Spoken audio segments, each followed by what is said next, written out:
കഫേയിലെ ആ സുന്ദരമായ വൈകുന്നേരത്തിന് ശേഷം റയാനും മേഘ്നയും തമ്മിലുള്ള ബന്ധം കൂടുതൽ ദൃഢമാവുകയായിരുന്നു. റയാൻ തന്റെ തിരക്കുകൾക്കിടയിലും മേഘ്നയ്ക്കായി സമയം കണ്ടെത്തി. ഒരു സർജന്റെ കഠിനമായ ജോലി ഭാരത്തിനിടയിലും അവളിലേക്ക് ഓടിയെത്തുമ്പോൾ മാത്രമാണ് തനിക്ക് സമാധാനം കിട്ടുന്നതെന്ന് അവൻ പലപ്പോഴും പറയുമായിരുന്നു.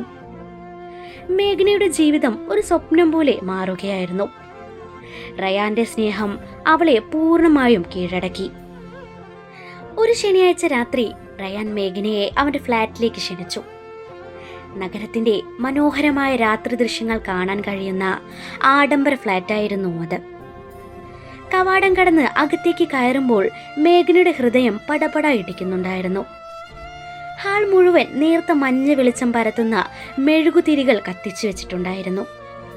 പശ്ചാത്തലത്തിൽ വളരെ ഇമ്പമുള്ള മെലഡി സോങ് പ്ലേ ചെയ്തിട്ടുണ്ടായിരുന്നു. Welcome home my girl.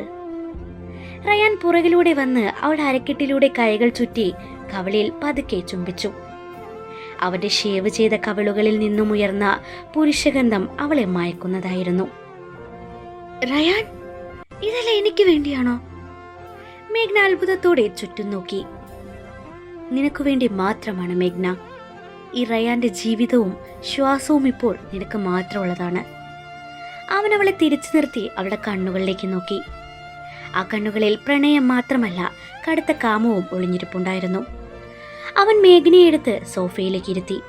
തുടർന്ന് കയ്യിലുണ്ടായിരുന്ന വൈൻ ഗ്ലാസ് അവൾക്ക് നേരെ നീട്ടി. അവൾ അത് നിരസിച്ചപ്പോൾ അവനൊരു ചെറുപുഞ്ചിരിയോടെ അത് മാറ്റിവെച്ചു. പിന്നീട് അവൻ അവളുടെ കാൽക്കൽ മുട്ടുകുത്തിയിരുന്നു. അവളുടെ പാദങ്ങളിൽ നിന്നും ചെരുപ്പുകൾ പതുക്കെ ഊരിമാറ്റി. റയാനെ പോലെ പ്രശസ്തനായൊരു ഡോക്ടർ തനിക്ക് മുന്നിൽ ഇങ്ങനെ ഇരിക്കുന്നത് കാണുമ്പോൾ മേഘ്നയ്ക്ക് അവനോടുള്ള പ്രണയം ഇരട്ടിയാവുകയായിരുന്നു. അവൻ പതുക്കെ എഴുന്നേറ്റ് അവളെ തൊട്ടടുത്ത് വന്നിരുന്നു. അവളുടെ കറുത്ത സൽവാറിന്റെ ദുപ്പട്ട അവൻ പതുക്കെ മാറ്റി. മേഘ്നയുടെ ശ്വാസം വലിഞ്ഞു മുറുകി. റയാന്റെ വലിയ കൈകൾ അവളുടെ വയറിന് മുകളിലൂടെ പതുക്കെ ചലിക്കാൻ തുടങ്ങി. ആ സ്പർശനത്തിൽ ഒരു മാന്ത്രികതയുണ്ടായിരുന്നു. അവൻ അവളുടെ മുഖത്തേക്ക് നോക്കി.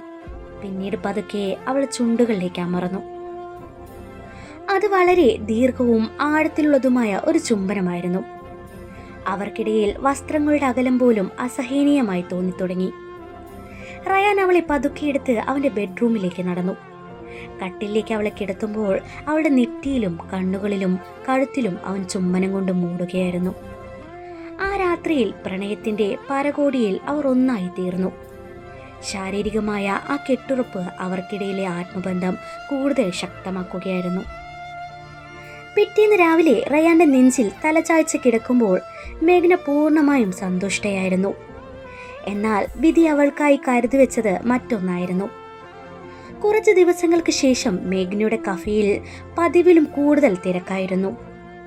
ഉച്ചസമയം കഴിഞ്ഞപ്പോൾ കഫേയുടെ ഡോർബെൽ പതുക്കെ മുഴങ്ങി. കയ്യിലൊരു ലാപ്ടോപ്പ് ബാഗുമായി ലളിതമായ വസ്ത്രം ധരിച്ച ഒരു യുവാവ് അകത്തേക്ക് കടന്നു വന്നു.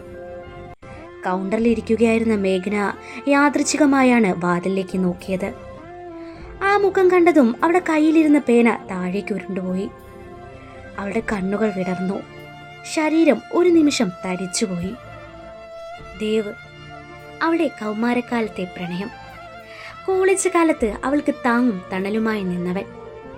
മേഘ്നയുടെ അച്ഛൻ വീട്ടിലമ്മയെ ഉപദ്രവിക്കുന്ന സമയങ്ങളിൽ മാനസികമായി തകർന്നു പോയപ്പോൾ അവളെ ചേർത്ത് പിടിച്ച ഒരേയൊരു മനുഷ്യൻ. വീട്ടിലെ ദാരിദ്ര്യവും കഷ്ടപ്പാടുകളും കാരണം പഠനം പാതി വഴിയിൽ നിർത്തി ജോലി തേടി ദൂരേക്ക് പോയ ദേവ്. അതിനുശേഷം അവൾ അവനെ കണ്ടിട്ടില്ല. ദേവ് കഫേയിലേക്ക് നോക്കി നടന്നു വരുമ്പോഴാണ് കൗണ്ടറിൽ നിൽക്കുന്ന മേഘ്നയെ കണ്ടത്. അവന്റെ മുഖത്തും ആ അത്ഭുതം പ്രകടമായിരുന്നു. അവൻ പതുക്കെ അവൾ അടുത്തേക്ക് വന്നു. മേഘ്ന, നീയാണോ ഇത്? വിശ്വസിക്കാൻ കഴിയുന്നില്ല. ദേവിന്റെ ശബ്ദത്തിൽ പഴയ അതേ ആർദ്രതയുണ്ടായിരുന്നു. ദേവ്, നീ എപ്പോ വന്നു? ഇവിടെ എങ്ങനെ? മേഘ്നയുടെ ശബ്ദം ഇടറി. ഞാൻ ബാംഗ്ലൂരിലായിരുന്നു. ഇപ്പോ കൊച്ചിയിൽ ഒരു കമ്പനിയിലേക്ക് ട്രാൻസ്ഫറായി വന്നതാ. ഈ കഫേ നിന്റേതാണെന്ന് ഞാൻ അറിഞ്ഞതേയില്ല. ജസ്റ്റ് ഒരു കാപ്പി കുടിക്കാൻ കയറിയതാ. ദേവ് പുഞ്ചിരിച്ചു. അവന്റെ ആ പഴയ ചിരി മേഘ്നയുടെ മനസ്സിലേക്ക് ഒരു 100 ഓർമ്മകൾ ഒരേ സമയം കൊണ്ടുവന്നു. അവർ കഫയുടെ ഒരു കോണിലിരുന്ന് ഒരുപാട് സംസാരിച്ചു.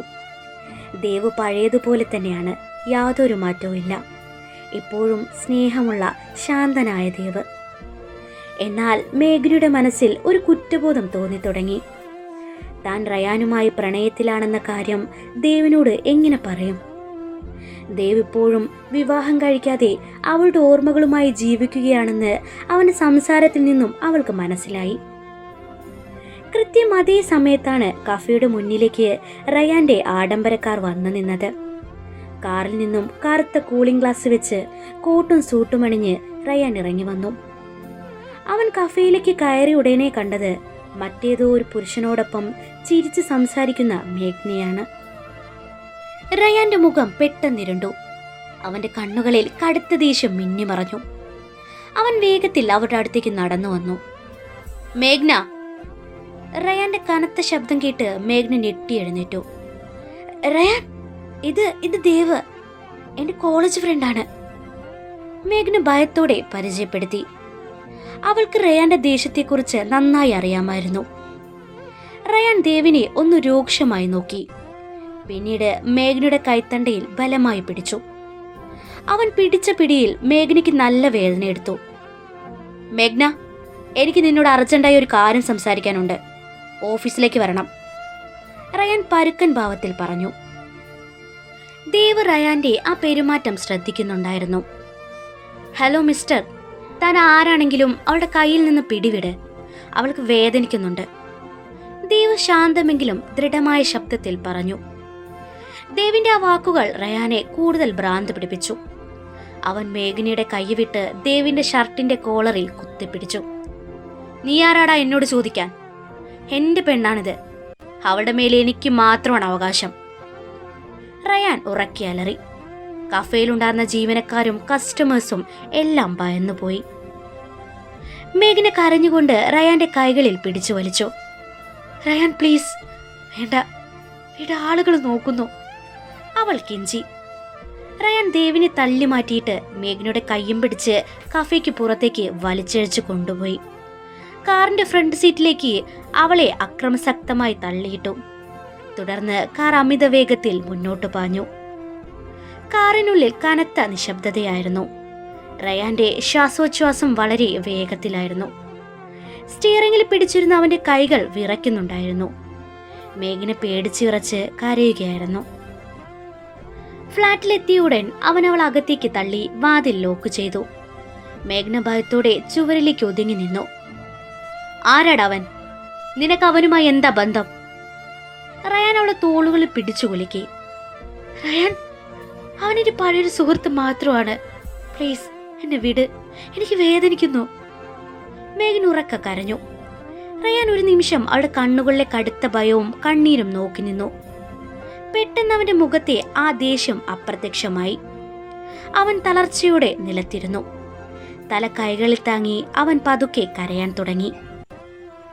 ഐ ആം സോറി മേഘ്ന, ഐ ആം റിയലി സോറി. നിന്നെ മറ്റൊരാടൊപ്പം കാണുമ്പോൾ എനിക്ക് എന്നെ തന്നെ നിയന്ത്രിക്കാൻ പറ്റുന്നില്ല. നിന്നെ നഷ്ടപ്പെടുമോ എന്ന ഭയമാണ് എനിക്ക്. എന്നോട് ക്ഷമിക്ക്. അവൻ അവളുടെ കാലുകളിൽ പിടിച്ച് കരഞ്ഞു. റയാന്റെ ഈ പെട്ടെന്നുള്ള മാറ്റം മേഘ്നയെ അമ്പരപ്പിച്ചു. ദേഷ്യം വരുമ്പോൾ മൃഗത്തെ പോലെയാകുന്ന അവൻ തൊട്ടടുത്ത നിമിഷം ഒരു കുട്ടിയെ പോലെ കരയുന്നു. അവളുടെ മനസ്സിൽ സ്നേഹവും ഒപ്പം വലിയൊരു ആശങ്കയും ഉടലെടുത്തു. അവൾ പതുക്കെ താഴെയിരുന്ന് അവനെ കെട്ടിപ്പിടിച്ച് ആശ്വസിപ്പിച്ചു.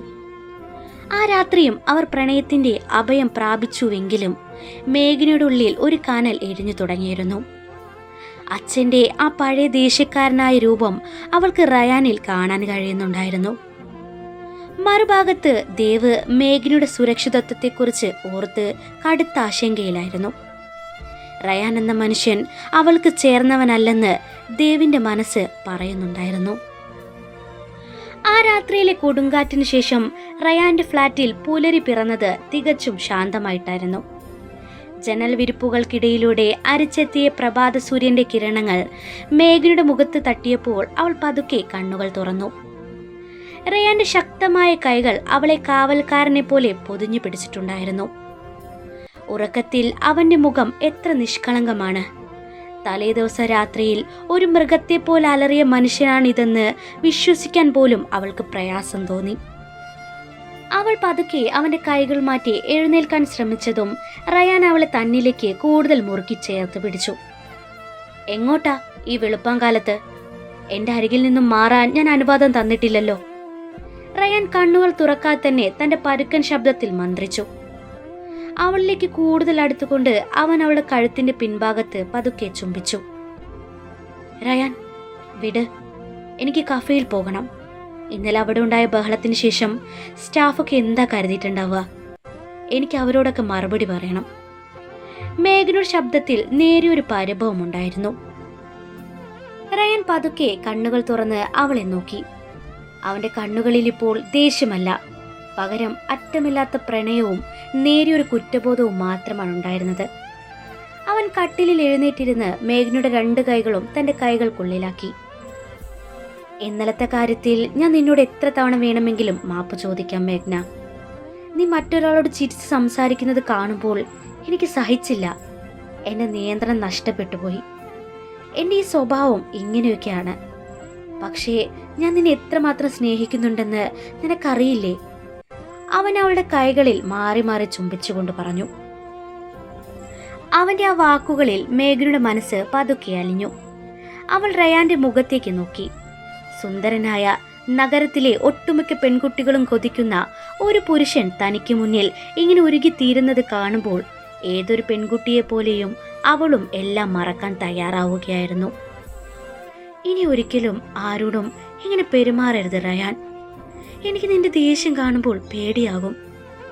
അവൾ അവന്റെ നെഞ്ചിലേക്ക് തല ചായ്ച്ചുകൊണ്ട് പറഞ്ഞു. ഇല്ലടാ, ഇനി ഞാൻ ശ്രദ്ധിക്കാം. റയാൻ അവളുടെ തലമുടിയിലൂടെ കൈകൾ ഓടിച്ചുകൊണ്ട് അവളെ ആശ്വസിപ്പിച്ചു. ആ രാവിലെ അവർക്കിടയിൽ വീണ്ടും പ്രണയത്തിന്റെ ഒരു വസന്തം തീർക്കുകയായിരുന്നു. റയാന്റെ സ്പർശങ്ങൾ കൂടുതൽ ആഴത്തിലുള്ളതും തീവ്രവുമായി മാറി. മേഘന തന്റെ ആശങ്കകളെല്ലാം ആ പ്രണയക്കടലിൽ ഒഴുക്കിവിട്ടു. ഇത് നമ്മുടെ പുതിയ സ്റ്റോറിയുടെ 2ാമത്തെ പാർട്ടാണ് കേട്ടോ. നിങ്ങൾക്ക് ഈ സ്റ്റോറി ഇഷ്ടപ്പെടുന്നുണ്ടോ എന്ന് എനിക്കറിയില്ല. ഇഷ്ടപ്പെടുന്നുണ്ടെന്നുണ്ടെങ്കിൽ കമൻറ്റ് ബോക്സിൽ എന്തായാലും അറിയിക്കണം. പിന്നെ ഫസ്റ്റ് പാർട്ടിൻ്റെ ബാക്ക്ഗ്രൗണ്ട് മ്യൂസിക് ഇച്ചിരി കൂടിയിട്ടുണ്ട്. അത് ഞാൻ അപ്ലോഡ് ചെയ്ത് കഴിഞ്ഞിട്ടാണ് ഞാൻ ശ്രദ്ധിച്ചത്. ഇനി അങ്ങനെ കൂടാതെ ഞാൻ നോക്കിക്കോളാം. പിന്നെ ഇതുപോലുള്ള സ്റ്റോറീസ് ഇനി നിങ്ങൾക്ക് കേൾക്കാൻ താല്പര്യമുണ്ടെങ്കിൽ എൻ്റെ ഈ ചാനൽ സബ്സ്ക്രൈബ് ചെയ്ത് സപ്പോർട്ട് ചെയ്യാൻ മറക്കരുത്. താങ്ക്